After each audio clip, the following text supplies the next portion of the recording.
Hi everyone, welcome back to my channel. So I don't know about you, but I love me some Demi Lovato. Ever since Skyscraper came out, like I don't even know how many years ago it was, but ever since that song came out, I've been the biggest fan. I mean, I guess I was a fan before that too. Like Sunny with a Chance. Come on now. How could you not love Sunny with a Chance?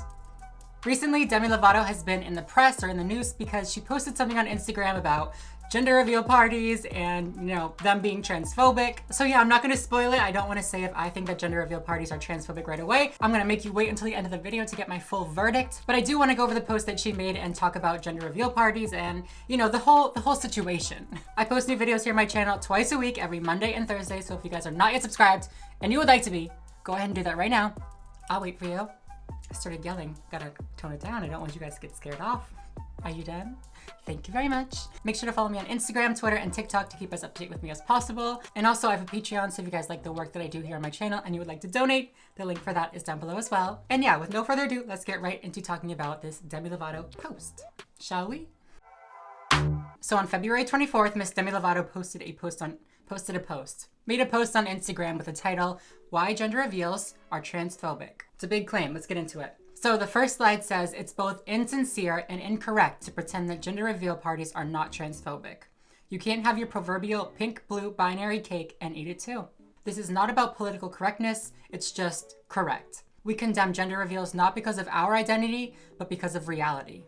Get into it, Miss Demi Lovato. Let's continue. Let's see what they wanna throw our way. Transphobia is not just about prejudice against individual trans people. It's also a way of thinking that understands non-trans people as more natural or organic and erases everyone else. These ideas, like the gender binary, fuel mistreatment of all people, but especially trans and gender non-conforming people. I definitely agree that transphobia is more than, you know, hate crimes and demanding trans women aren't women, or even that being trans is a mental illness. It's normalizing that trans people were born wrong, or they were born, you know, in the wrong body. As for the whole idea that gender binaries hurt everybody, not just trans people, I also agree with that. Obviously, they can be very damaging to trans people because, you know, we're being shoved into either the boy box or the girl box, when that might not necessarily be where we belong. But also it enforces these strict stereotypes for all women or all men. For example, tomboys. Tomboys aren't the stereotypical girly girl, and that can often make them feel like less of a woman or subject them to criticism for not, you know, acting like a woman. It reinforces the idea, especially in children, that there are roles or behaviors for men and there are roles or behaviors for women. When in reality, like, we should all just be able to do whatever we want. You know what I'm saying? As long as it doesn't hurt anybody. Gender reveals are based on the illusion that genitals equal gender and that there are only two options, boy or girl. This definition erases the fact that there are boys with vaginas and girls with penises, and that there are people who are neither boys nor girls. The idea that sex is based on genitalia is inconsistent with science. And then they cite the source. We love when they cite the source. I, again, absolutely agree with this. You know, gender is not sex. We should start a little petition to rename gender reveal parties sex reveal parties. Or even like chromosome reveal parties. But I guess that wouldn't even work because most of the time they're just based on, you know, the ultrasound of genitalia. Which, why y'all taking pictures of babies' genitalia? Y'all are poives. That was a joke. That's a joke.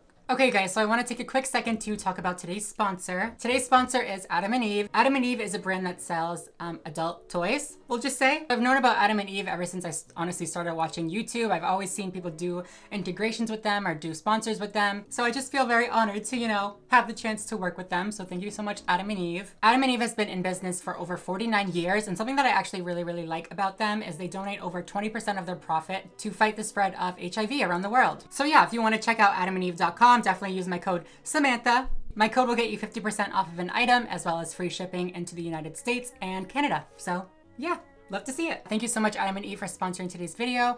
Now let's get right back into it. Gender reveals require not just the invalidation of transness, but the impossibility of transness. The assumption is that the baby is cis. Cisness is positioned as the default and everyone else is understood as a derivative of it. The idea goes, while we might identify as trans now, we were originally born cis and then we later became trans. When in truth, everybody is just born and we all become after the fact. I love that because people are always like, oh, well, you were born a man. You were born a woman. How are you just gonna transition? Like, nobody's born a man. Like, when you think of a man, it's like an adult person. It's a man with like a little Mario mustache. Nobody comes out of the womb with a fucking Mario mustache. Yes, I did just define being a man as having a Mario mustache. If you do not have a Mario mustache, you're probably a trans. I probably shouldn't say that. I'm just joking, I'm sorry. But I agree, it's kind of like the whole idea of like, oh, well, when did you decide to be trans, or when did you become trans? Nobody becomes trans, nobody decides to be trans. We are born trans, even if other people may not perceive us as trans. We're born that way. You know what I'm saying? Trans people are not an exception to the norm. We are normal. I'm a normal person. Period. Kinda. Not really. For other reasons, not because I'm trans. Even though we might have grown accustomed to other people gendering us, that doesn't make it right. Only individuals can determine their gender. So of course, most people are cisgender. They do identify with the gender that they were assigned at birth. So most of the time, gendering people at birth is, fine. It works out in the end. So like, it doesn't really matter. But just because the doctor happened to be right about your gender does not mean that your gender is not self-determined. And again, when I say self-determined, I don't mean that you can choose your gender. I just mean that, only you truly know what gender you are. Gender reveals uphold the gender binary, and the binary prevents people from observing reality.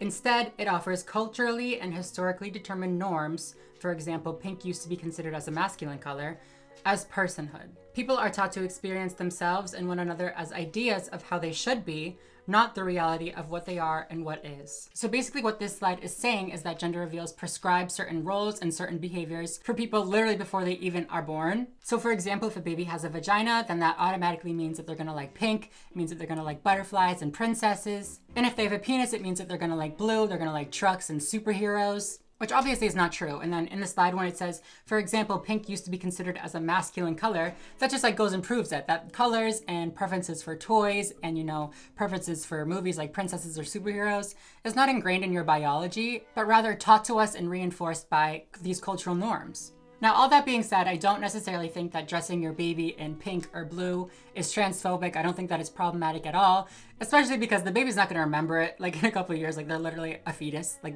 it doesn't really matter. However, these roles and behaviors are often carried out much longer than, the first couple of years, and they are reinforced once that child is, conscious and able to remember the things that you're saying to them. And that has real consequences on the child. Like we were talking about before, when you are forced into these boxes, it makes you feel uncomfortable with yourself and it makes you feel like you are unable to express what you really like or who you really are. Some people say to their young boys, like, oh, you can't wear pink because pink is for girls. Like, says who? It's a t-shirt. They could go farther than that, past clothing, and say like, oh, well, you can't do ballet because ballet is for girls. Oh, you can't sign up to play violin. You have to sign up to play like the drums. Like, why are the drums inherently masculine and like a violin is inherently feminine? The gender binary requires that we adopt prescriptive ideas of gender, so what men and women should be, as descriptive ideas of gender, so what men and women fundamentally are. In this way, it naturalizes cultural myths as biological facts. So it's just going off the idea that women have to like pink because, that's just what women do. Like, no, that's just what we've made up. We literally just made that up. But of course, it does go much, much farther than that and has much more serious consequences, not just like the length of hair that people feel like they can have. For example, a lot of times people think that, math and science are, boy categories or boy subjects, while art and English and writing and stuff like that are the girl categories. This not only tells boys and girls what they can or cannot achieve to be, but it also reinforces the idea that somehow our brains are different and men are more capable of doing like the harder subjects. And also, like, what's a harder subject? You know what I'm saying? The next slide says the irony is that trans and gender nonconforming people are accused of advancing a gender ideology, when in fact, we are trying to escape it. The real ideology at play here is a system which romanticizes the denial of individuality in the service of maintaining category. Well said, well said. The Ben Shabibos of the world are all like, well, you're erasing what it means to be a man and what it means to be a woman. Okay, that may be true. We may be trying to erase your idea of what a man is and what a woman is because they're not based in biology, they're not based in fact whatsoever, and they're not doing anything productive. They're literally just hurting people. So do I think that gender reveal parties are transphobic? Obviously, I don't think that the people having gender reveal parties are inherently transphobic, but I do think that they reinforce some problematic standards. Like, I agree with everything that was said in this post, and I think that, Demi Lovato is getting way more hate than she should for this. She's obviously not saying that everybody that has a gender reveal party is transphobic and they all hate trans people.